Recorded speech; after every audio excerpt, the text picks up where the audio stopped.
Naging mainit nga na usapin ang kontrobersyang ito sa mundo ng social media at pati na rin sa buong bansa. Isang matinding kontrobersya ang muling sumiklab sa mundo ng politika matapos sumabot sa mga otoridad ang mga ulat ng isang malaking isyu ng katiwalian na di umano'y kinakasangkutan ni Pangulong Puting ng Norte Jr. Ayon sa mga investigador, natuklasan ng 1 bilyong piso o bilyong-bilyong piso halaga ng mga pondong pinagkatiwala sa gobyerno ng di umano'y ninakaw at pinasa sa mga lihim na bank accounts. Sa gitna ng isyong ito, inuugnay ang pangalan ni Senator Coco Pimentel sa mga aligasyong nasabing siya raw ay may kaugnayan sa mga maling transaksyon at posibleng kasabwat sa pagnanakaw na ito.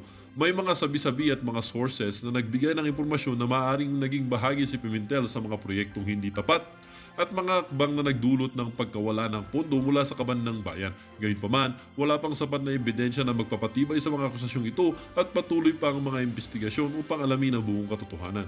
Ang mga alegasyong ito ay nagdulot ng matinding reaksyon mula sa mga kritiko ng administrasyon na nagsasabing ito ay pinakamalaking isyu ng katiwalaan na nakasangkot na pinakamataas na opisyal ng gobyerno. Ayon sa mga miyembro ng oposisyon, hindi maaaring pagpawalang bahala ang mga akusasyon at kailangan ng masusing investigasyon upang matukoy ang mga nasa likod ng malaking pandarambong na ito. Samantala, mabilis namang itinanggi ni Senator Pimentel ang mga paratang laban sa kanya. Ayon sa senador, hindi totoo ang mga sabi-sabi na siya ay kasabwat sa mga hindi tamang gawain ni Presidente Kuting. Sinabi niyang wala siyang kaalaman o kinalaman sa anumang krimen na kinakasangkutan ng administrasyon at pinili niyang maging tapat at maglingkod sa bayan ng walang halong katiwalian.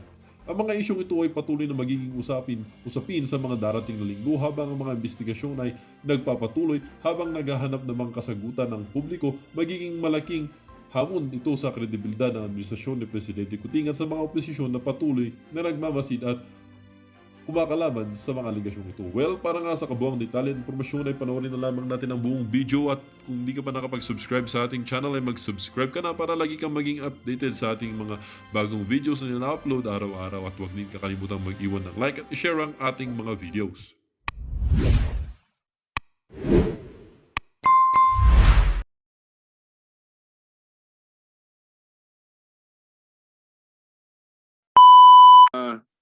From the point of view of the minority member of the Senate, I can commend the department, specifically the DSWD, for being fair to us, the minority. So hats off ako sa inyo for being fair to us. Yes, yes, The majority members that have complained. correct. So kaya nga on the side of the minority yun. So that you need to resolve why there seems to be a problem. And there is a joke dito sa atin. I mean, that you need to learn how to count the correct number of senators. How many senators? Because dati-rati ata, there was a period of time when the department thought that there was only one senator.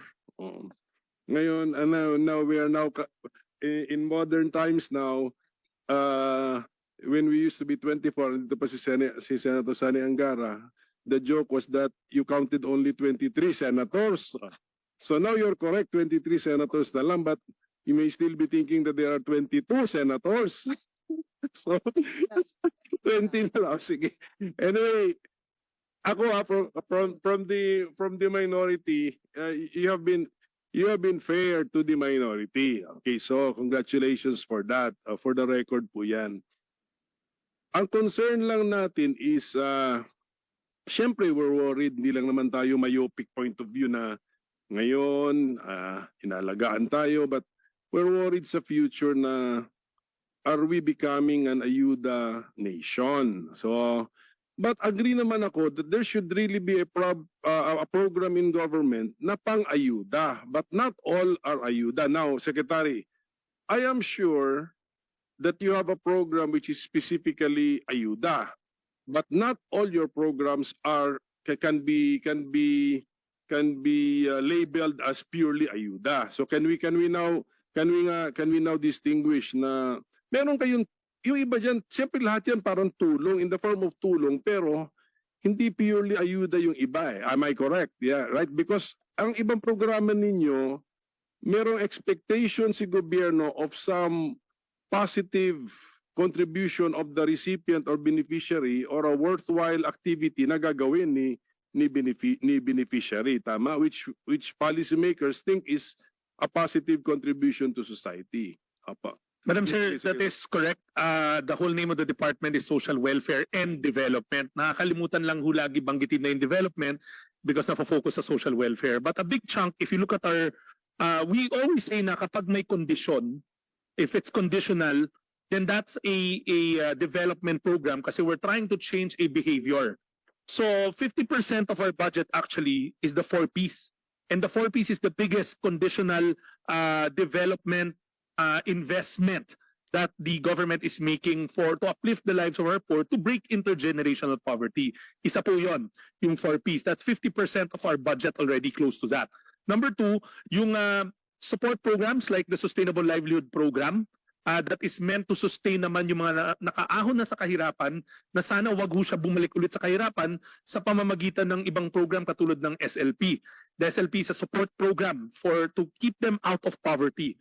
Three, the new programs like yung food stamps natin is trying to elicit positive behavior also, behavioral change like nutritional classes, the work component of it. Bagamat maliit pa yung food stamps program, it's a new program pero we understand the need na dapat development ang tinitignan, hindi puro ayuda. Kaya meron hong development component, may condition siya na hinihiling.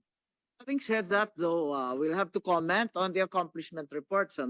There's a very miserable 8.7% accomplishment rate for the target households under the SLP. But napakababa naman kung isa-isang developmental program natin. Madam Chair, we're now re-engineering it. Kasi we know that one, medyo masalimuot yung mga papeles niya.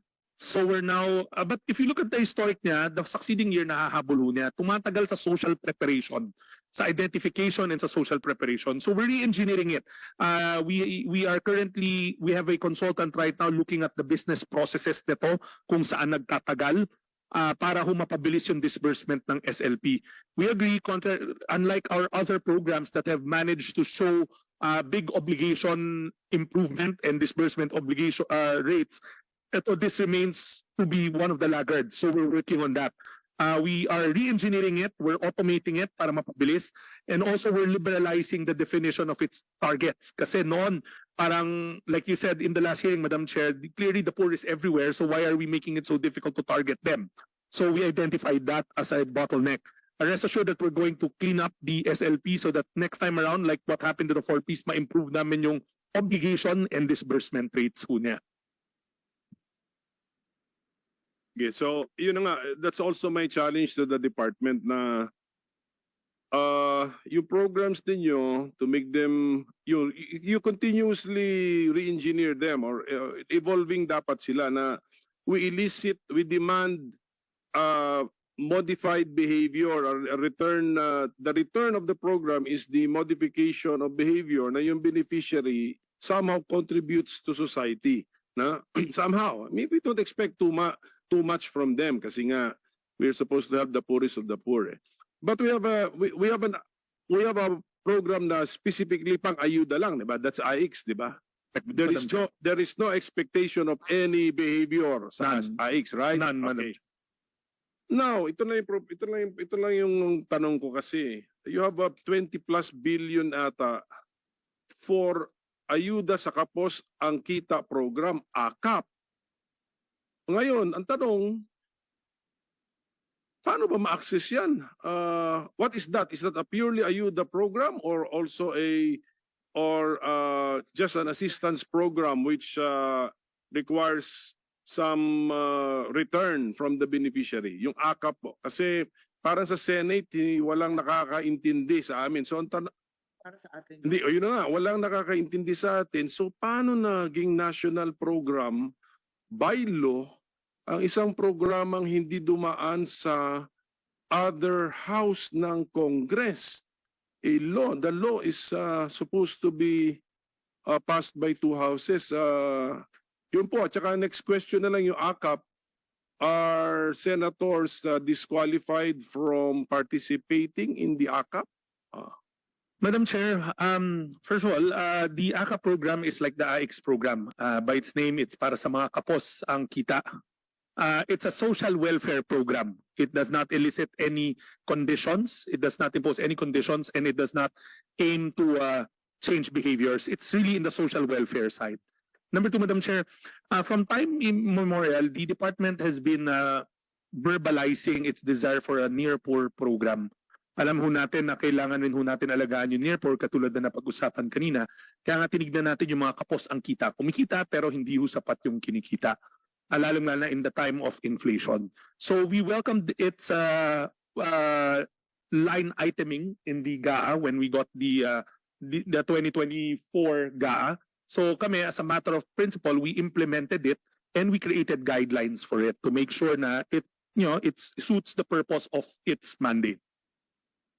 So if it is like AIX, parang kami as senators, we are informed of AIX eh. So but may mga AIX eh. Sometimes we can visit the AIX distribution eh. Nakikita namin with our own eyes. Maganda nga actually. I mean, ako'y nakapagsalita na sa isang AIX distribution eh. Tinanong ko sila, do you like this program? Gusto nila, they like this program kasi nga ayuda eh.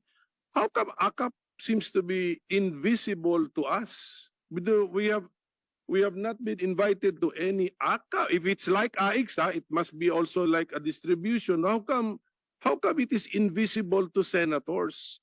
Unlike AIX, which is visible to senators. Madam Chair, as a matter of practice, we always post in our social media accounts the different activities of the department. Nandun rin ho yung AKAP na pinopost namin yung mga AKAP payouts dyan sa social media accounts namin to give a visual to everybody of what we are doing, whether it's AKAP, AIX, emergency cash transfer, lahat po yung pinopost po namin. And that's it, Madam Chair. Hindi, but how come the level of involvement of senators in the AKAP program is, close to nothing, if not negligible, when compared to AIX? What is if it is like AIX, how come in its implementation it's so different from AIX? It's like, as far as senators are concerned, it's like a secret, invisible, off-limits program. Bakit? Di ko maintindihan eh. Paano ba, at saka Secretary, kung talagang matagal nyo na itong iniisip, bakit sa plenary hindi namin na-discuss when we were discussing the 2024 budget? Dapat sa plenary na openly na-discuss po yan. Okay.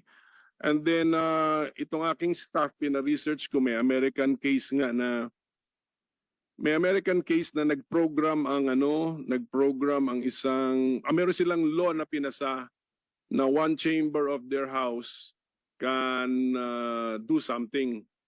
Sabi na sa pursuant to a law, the Senate or the House of Representatives of the US, nasabi ng US Supreme Court, bawal po yun, that is an invalid law because when dapat both chambers must act together and pass an idea so for it to become law. Ngayon nga itong AKAP program, what is this? Is this really a program open to everybody, just like AIX? I think, with all due respect, Minority Leader, we've been accused in the Senate of actually having participated in AKAP simply because we lent our electronic signatures to the final BICAM report, which became the JA 2024. But in truth and in fact, as you well know, we were never made aware of this program, and it was never requested in the first place by the DSWD. Yeah. Basta ganito, ang narinig ko ngayon, AKAP is like AIX. Okay, AIX, familiar kami, Senador.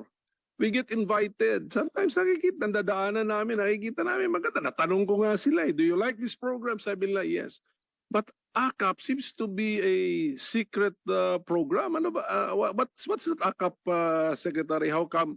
And do we intend to discuss it sa plenary this budget season? Madam Chair, we defer to the wisdom of Congress and the Senate what discussions will undertake in the next plenary. The guidelines. Just to be clear, Secretary, In the NEP 2025, Wala. there is no None. AKAP. There's In none. the same way that in NEP 2024, there was no AKAP included or even requested. Is that correct? Yes, Madam Chair. Madam Chair, but just for the record, we've published the guidelines in general circulation for AKAP, and we will gladly Yes, furnish we the. looked at the guidelines and clearly it's inflation based. Yes, Madam Are you Chair.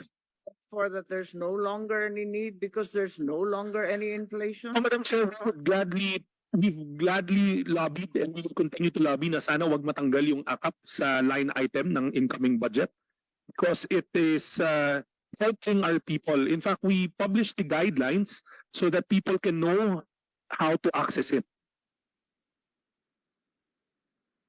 Sige, kaya nga, for the 2024 budget, magkano po ang nailagay for AKAP?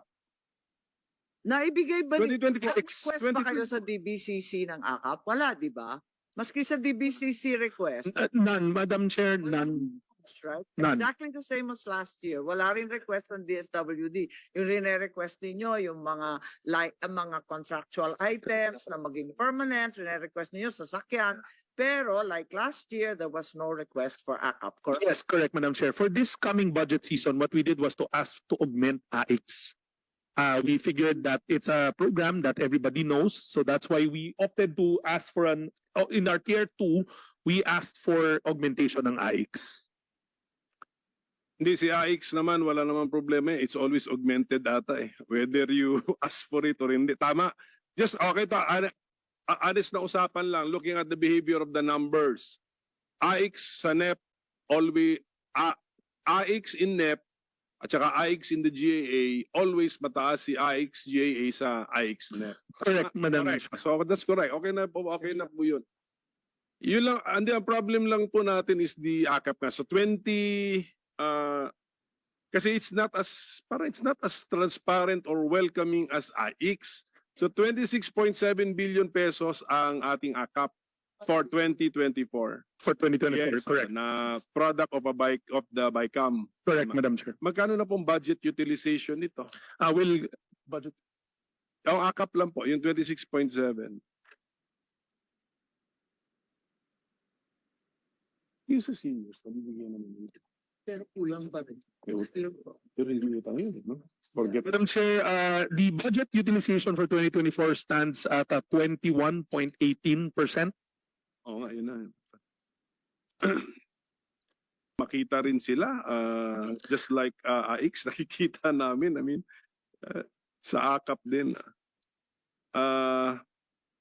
Siguro mas mahirap ito compared sa AX, no? Because you have to argue na tinamaan ka ng inflation. No, Madam Chair, the newer guidelines that we sent, that we published, and we will furnish the committee again, actually took into account how to make it more accessible, in the sense na we tried to pattern it as close as we could with AX. We will furnish the committee the guidelines that we've published in general circulation as well. Pero, Mr. Secretary, ang DSWD family, di ba ang mission nga natin is to make dealing with government easier for our people. I mean, ganun sana. Bakit pa tayo nag-distinguish ng tinamaan ng inflation? Hindi ba? Kaya nga inflation is a curse. Tinatamaan lahat eh. Oo nga. I mean, tamaan lahat. Si poor and near poor. Tapos sasabihin natin, naka-invento tayo ng programa na let's not forget the near poor because of inflation. But the poor is also hit by the inflation. And what's the point? I mean, kaya siguro, Mr. Secretary, kaya tuloy natin ito na ngayon lang nasasabi kasi never dumaan sa plenary. Hindi namin ito natanong ano bang programa ito. How come biglang near poor ang phrase na natin, near poor, and we link it to inflation as if the poor are insulated from inflation. Same thing, it's the same thing. Kaya nga tama siguro, if you can afford this amount, why not put it in AIX? Well noted, Madam Chair. That's why the new guidelines actually tried to mimic it to as close as possible sa AIX, Madam Chair. Pakibalik ko nga yung 700,000 beneficiaries na daw na given sa 5 billion. Paano po na-identify yung mga yun? Madam Yung Chair, 701,884 beneficiaries, sir, paano po na-identify sila? Madam Chair, it goes through the same process actually wherein the beneficiary will come to us and then the social workers will look into the overall well-being of the individual. That's why nga ho, meron kaming doon sa guidelines nilagay na made more vulnerable. So meaning if the services being asked for, whether it's medical, dahil may pinagdadaanan siyang sakit sa pamilya, then that is taken into account by the social worker. We've streamlined it na yung social worker again goes back to the lens of the social worker na you tell us, is this person now suddenly affected because of this circumstance? Masyado yung pinahirap buhay nyo. Actually.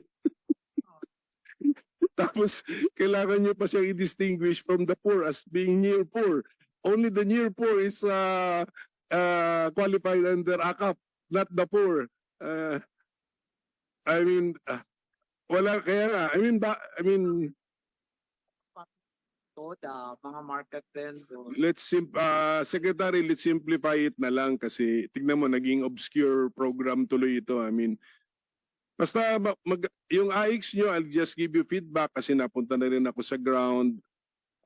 Tinatanong ko sila, do you like this program? Siyempre, gusto nila. Okay, but we cannot forever only have ayuda programs. At sinabi nyo naman, meron tayong mga,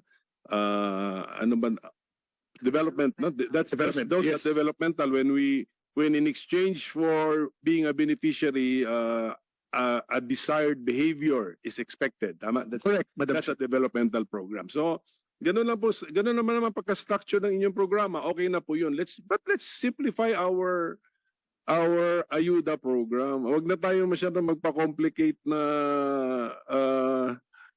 unnecessary complications po. Opo. In my opinion, it's an unnecessary complication. Tignan mo, kaya tuloy siguro sa obligation rate, nag-iingat din kayo kasi you yourselves are confused by vague terms like near poor. Siyempre, pag tama ng calamity sa buhay ng pamilya, teklop sila luluhod sila eh. Bakit di ba yung 21% tsaka 13.84? Bakit dalawa number? Ma'am, yung sa 34 number of beneficiaries, the physical target, 13.84, that's the physical, percentage of the tao, The 21 is the pera. the pera. Madam Chair, noted, we will always defer to the wisdom of the policymakers on how they want to craft this in the 2025 budget. But when your opinion sana is requested, mag-reacting kayo. How come there's a surprise program for us arising out of a BICAM na hindi na didiscuss sa plenary? I-reject nyo na lang yan. Sabihin nyo, legislators, your wisdom is better expressed by putting it in a regular program like AIX, ganun lang, where the parameters are very clear and already tested. Okay, question pala. 13.84%. Ibig sabihin may master list kayo. What is your master list? Madam Chair, the same way that we craft it sa AIX. Yun na nga eh. Tapos gagamitin natin inflation and near poor. Ginulo lang natin eh. Understand, Madam? Yes, ginulo nyo lang because that master list is poor. Tama? Is that the master list of the poor? No. What is Near, Madam Chair, same lang sa AIX eh. So it must be a master list of the poor. Madam Chair, again, we take note of the observation. We take note of the observation and we will defer to the policymakers if asked. Again, we understand the concern of the minority floor leader. Tsaka, alam nyo, parang ano lang ang Congress eh, is authority, kami nagbibigay ng authority, pero kaya nga kayo mga resource persons eh. Resource persons kayo eh. I mean, nagre-react din dapat kayo eh, nagbibigay kayo ng opinion nyo eh. Sasabihin nyo dapat sa amin, this is a useless distinction. Sabihin nyo sa Congress, sa amin, Your Honor, legislator, these are useless distinctions. Pinapahirapan nyo lang yung buhay namin because we know how to do it sa ground. Ang hirap-hirap gawin. Noted, Madam Chair. Well, Senator Bongo is here. So, siguro, Senator Bongo, narinig mo yung opening statement ko, di ba? Na medyo, I praise the department for being fair to the minority. So, we will now defer to the majority. Okay? So, Salamat.